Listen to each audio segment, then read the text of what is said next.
Thank you, Mr. Speaker. I call the Honourable Trevor Mallard. Thank you, Mr. Chairman, and it's my pleasure to take well, 3 or 4 calls on the concluding stage of this legislation. Only 3 or 4. And one of the things that I might say I'm slightly perplexed about is why we have sitting in the chair the Honourable Nick Smith. Is that compared to the others? Well, I wouldn't go that far, and I don't know him that well. but Mr. Speaker, when we have sitting right at the back of the House a newly minted minister who chaired the Select Committee and actually knows about the bill. I mean, sorry. Well, I'm told he had potential. I would have picked Sam Lotuinga to become a minister ahead of him, and my understanding is that he is going to get his best publicity ever next week when he becomes the minister who is in charge of killing dogs so drug dealers can make bigger profits. That is Todd McClay, the minister who is going to take responsibility going through this House with advice from a number of departments under this legislation, Mr. Speaker. He is going to be the minister who says, we will kill dogs so that drug dealers can have bigger profits. And I know that Sam Lotuinga, if he had been the Associate Minister of Health, would never have had a bar of that sort of policy. But Mr. He's the only one who thinks he should be. Who? No, I think Sam Lotuinga. I think Sam's would have been a better minister than Todd McClay. No, it's not true. I think a number of the members' colleagues tell me that they think that he would be a much better Minister of Pacific Island Affairs than, for example, Heke Parata. I mean, for goodness sake. Well, no, I'm praising the member opposite, Mr. Speaker. You know, it is, and actually, the responsibilities of Minister of the Crown and how they are discharged is very much a part of this bill. And members opposite invited me earlier to talk to them a little bit about the divisibility of the Crown, or the what used to be, when I was first a Member of Parliament, the indivisibility of the Crown. It is relatively historic. It dates from the days when the Crown in the United Kingdom, probably the English Parliament at the time, was the agent for the King or the Queen on occasions, and because they were acting in the name of the monarch, they couldn't have internal divisions. What they had to do is that they sorted out, this is the government position, and that can't be divided. And you didn't have the nonsense of one government agency suing another government agency, because they couldn't sue each other. They shouldn't be able to sue each other because they were a part of an undivided Crown. Now, obviously now with the National Party and splits and divisions and stuff like that, that doctrine has become slightly dated. I think the time of Ruth Richardson was the time when it took its biggest dive downwards. But I want to say it is relatively good that there is a tiny step back towards the concept of the government working as a team, working together, working out what is the best thing for the people of New Zealand, rather than heading, as it had been, into the many agencies all heading off in their own directions, sometimes quite independently, and I'm sure all those people who have been ministers in the past would have found agencies actually working in contradiction to each other.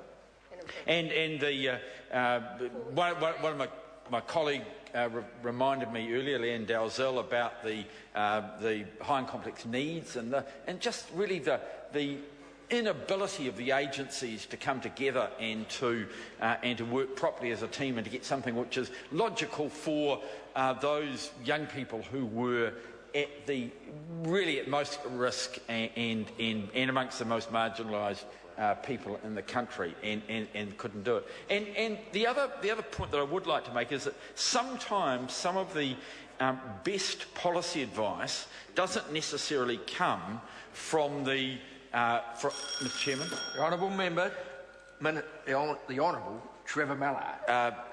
So some of the best policy advice doesn't necessarily come from the big agencies, who sometimes get caught very much in their own ruts. And I notice this as Minister of Education and Minister in charge of Spark.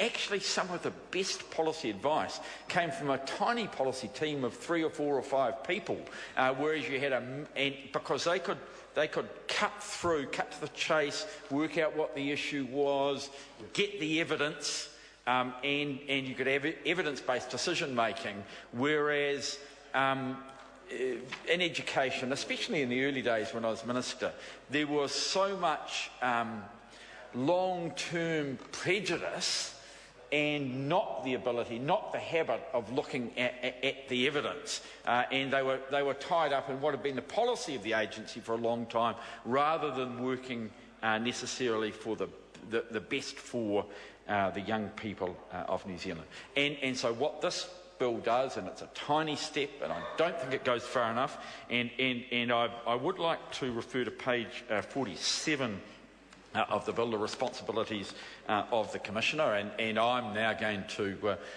plead guilty, as I did to the Honourable Stan Roger a month or 2 ago, for being the Minister of State Services who abolished the Senior Executive Service, because basically it didn't work.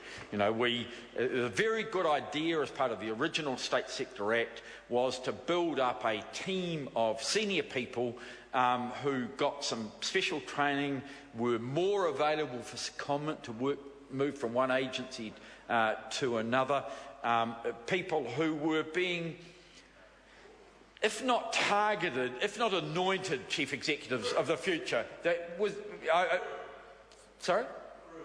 Yeah, well, grooming is a word that has different connotations these days. I think the idea that John Hay was grooming public servants is probably not quite the approach that is appropriate. But in the old sense of the groomed word, then certainly that was the idea, that you were building up a team. You were building up a team of people from whom the vast majority of the future chief executives would come, because the skills had been developed. Basically, it didn't work, and it didn't work, Mr. Speaker, because of the very narrow approach of the majority of the chief executives of the public service, who were focused on their own agency, on their own outcomes, on their own statements of intent, rather than considering the good, both immediately but more especially in the medium and the longer term, of New Zealand and the quality of public service. Now, Mr. Speaker, clause 47 of the bill, coincidentally on page 47, puts back on to the Commissioner the responsibility for developing and implementing a strategy for leadership, senior leadership and management capability in the public service. But, Mr. Speaker, what it doesn't do is give him any authority to actually implement it, because what it says is that if a chief executive gives the State Service Commissioner 2 fingers, then they're allowed to get away with it. I mean, the bracket at the end, with the agreement of relevant chief executives, essentially goes back to the failed SES model, whereby they will, I am sure, focus more on their own agencies rather than the overall good of the public service. And in my view, and Todd McLean might want to take responsibility for this, there's a failure within that clause to actually achieve what is a noble objective. I mean, I think all of us now agree that we've had far too many chief executives come in from offshore who don't understand the New Zealand culture. Now, I think that You know, I'm not going to use Leslie Longstone as an example. I don't want to go into any depth. I wouldn't, as far as that one's concerned, working for Hekia Parata, you basically have to be a saint in order to cope. And it may well be with the new chief executive, he is a saint and he will be able to cope, or more likely actually he'll be able to manage the minister in order to achieve the outcomes that are required. I call the honourable member Darian Fenton. Thank you very much.